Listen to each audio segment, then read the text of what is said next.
আজ আমি আপনাদের জন্য খিচুড়ির এই অসাধারণ রেসিপিটি নিয়ে হাজির হয়ে গেলাম।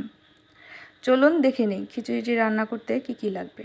আমি পেঁয়াজ নিয়েছি, এখানে এলাচ, দারচিনি, তেজপাতা নিয়েছি, গরুর মাংস নিয়েছি 1 কেজি পরিমাণ।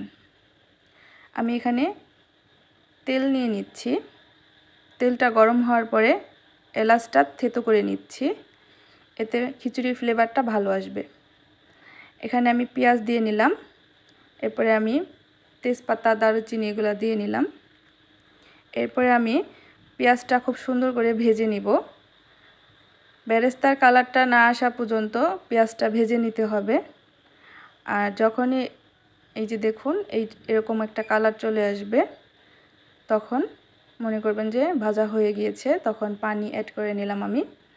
আমি এখানে আদা রসুন বাটা, জিরা বাটা দিয়ে নিয়েছি, হলুদের গুঁড়া, মরিচের গুঁড়া, ধনিয়া গুঁড়া দিয়ে নিয়েছি। আমি এখানে এখন লবণ দিয়ে দিচ্ছি, মাংসের লবণটা দিয়ে নিচ্ছি।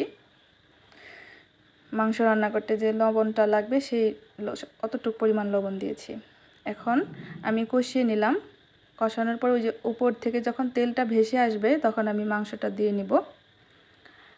মাংসটা দিয়ে এখন আমি নেড়ে চেড়ে ঢাকনা দিয়ে ঢেকে রাখবো মাংসটা।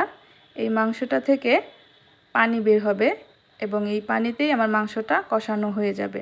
এই যে দেখুন আমি ঢেকে দিয়েছি। এই তো দেখুন আমার মাংসটা কিন্তু কষানো হয়ে গিয়েছে এবং আমি এখানে একটু নেড়ে চেড়ে নিচ্ছি। এখন আমি খিচুড়ি রান্নার জন্য মুগ ডাল নিয়েছি, মাসকলাইয়ের ডাল নিয়েছি, 1 কাপ মসুরির ডাল নিয়েছি। আমি এখানে 3 রকমের ডাল নিয়েছি। এখন আমি ডাল ভালো করে ধুয়ে নিব, ধুয়ে ঝরিয়ে রাখবো। এখানে আমি মাংস সিদ্ধর জন্য গরম পানি দিয়ে নিচ্ছি। মাংসটা সিদ্ধ করার জন্য অবশ্যই গরম পানি ব্যবহার করবেন। এখন আমি অল্প আঁচে মাংসটা সিদ্ধ করে নেব। 5 মিনিট পর পর আপনারা একটু নাড়াচাড়া দিয়ে নেবেন। এই তো দেখুন আমার মাংসটা রান্না হয়ে গিয়েছে। এই পর্যায়ে আমি রাঁধুনি গরম মশলার গুঁড়াটা দিয়ে নিব। এতে মাংস ফ্লেভারটা অনেক ভালো আসবে।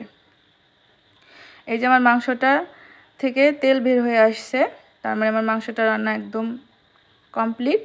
এখন আমি মাংসটা নেড়ে উঠিয়ে রাখবো অন্য একটি পাত্রে।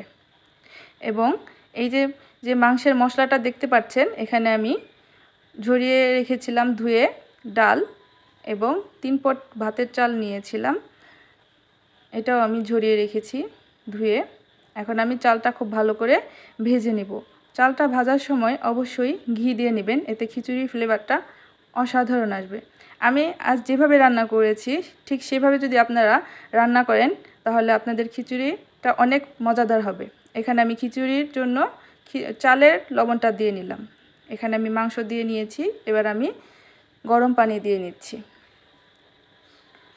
গরম পানি দিয়ে আমি এখানে এটা ঢেকে রাখবো এবং 5 মিনিট পর পর আমি একটু নাড়াচাড়া করে নিব, উল্টে পাল্টে নিব। দেখতেই পাচ্ছেন আমি আবারও ঢেকে নিব। এই তো আমার খিচুড়ি রান্নাটা প্রায় কমপ্লিট। এখানে আমি কিছু কাঁচামরিচ দিয়ে নিলাম। এই খিচুড়ি রান্নার শেষ পর্যায়ে এসে কাঁচামরিচ দিয়ে নেবেন এবং এখানে ঘি দিয়ে নেবেন। খিচুড়ির তখন অনেক মজাদার হয়ে যাবে এই ঘির ফ্লেভারের জন্য। এই যে দেখুন আমার রান্নাটা কমপ্লিট। দেখতে লোভনীয় হয়েছে না? খেতেও কিন্তু অসাধারণ হয়েছে। আপনারা বাসায় অবশ্যই বানিয়ে খাবেন। আর আমার ভিডিওটি ভালো লাগলে লাইক করে দিবেন, সাবস্ক্রাইব করে দিবেন।